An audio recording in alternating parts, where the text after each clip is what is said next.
Si vous vouliez empêcher l'Afrique de devenir une superpuissance, vous n'auriez pas besoin d'inventer une nouvelle stratégie. Le plan a déjà été écrit, testé et perfectionné au fil des siècles. Vous commenceriez par vous assurer que l'Afrique ne s'unisse jamais. Le moyen le plus simple de le faire est de maintenir les gens divisés selon des lignes ethniques, tribales et religieuses. S'ils commencent à travailler ensemble, rappelez-leur les griefs passés. Ravivez les vieilles blessures, financez les mouvements séparatistes, maintenez les différends frontaliers non résolus. Assurez-vous qu'à chaque fois qu'ils font un pas en avant, ils en font deux en arrière parce qu'ils sont trop occupés à se battre entre eux. Vous installeriez des dirigeants qui servent des intérêts étrangers, pas leur peuple. Trouvez les plus corrompus, les plus facilement manipulables, ceux qui désirent la richesse et le statut plus que le progrès. Offrez-leur le pouvoir en échange de leur loyauté. Si un leader émerge qui se soucie réellement de l'Afrique, débarrassez-vous de lui. Assassinez-les si nécessaire. Mais si c'est trop compliqué, déstabilisez simplement leur gouvernement et soutenez un coup d'État. S'ils parlent de nationaliser les ressources, faites-en un exemple. S'ils essaient d'unir l'Afrique, éliminez-les avant que l'idée ne se propage. Vous maintenez l'Afrique économiquement faible en vous assurant qu'elle ne s'industrialise jamais. Laissez-les exporter des matières premières, mais ne les laissez jamais les transformer eux-mêmes.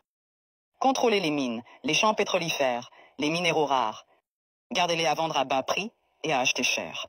Si un pays essaie de se libérer et de construire ses propres industries, sabotez-le. Imposez des sanctions, déstabilisez sa monnaie. Financez l'opposition locale, faites s'effondrer son économie. Si cela ne fonctionne pas, orchestrez une guerre civile. Les gens ne peuvent pas construire quand ils sont trop occupés à essayer de survivre. Vous vous assureriez que leur système éducatif produit des travailleurs, pas des innovateurs. Enseignez-leur une histoire qui glorifie leurs oppresseurs. Faites-leur croire que leurs cultures sont primitives, que leurs ancêtres étaient des sauvages, que leur avenir dépend de l'approbation étrangère. Entraînez-les à mémoriser, pas à penser de manière critique. Gardez leurs meilleurs et plus brillants à la recherche d'opportunités à l'étranger. Faites-leur rêver de quitter l'Afrique plutôt que de la réparer. Offrez des bourses qui emmènent leurs esprits les plus brillants vers l'Occident et ne les encouragez jamais à revenir. Laissez le continent continuer à former des médecins et des ingénieurs seulement pour qu'ils aillent enrichir d'autres nations.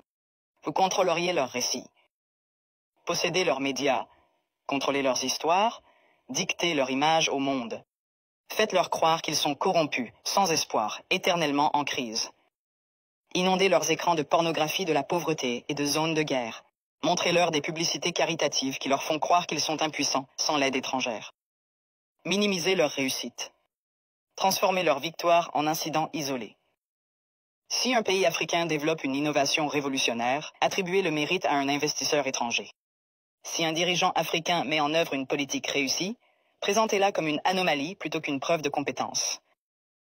Vous vous assureriez qu'ils restent dépendants, les noyer dans la dette. Offrir des prêts avec des conditions impossibles. Les forcer à tout privatiser pour que des entreprises étrangères possèdent leur eau, leur électricité, leurs terres. Lorsqu'ils luttent, leur donner juste assez d'aide pour les maintenir en vie, mais jamais assez pour les rendre autonomes. Utiliser des œuvres de charité pour créer une culture de dépendance plutôt que de résilience. Les faire penser que l'intervention étrangère est nécessaire, qu'ils ne peuvent pas résoudre leurs propres problèmes, qu'ils ont toujours besoin d'aide de l'extérieur. Vous supprimeriez leurs forces militaires.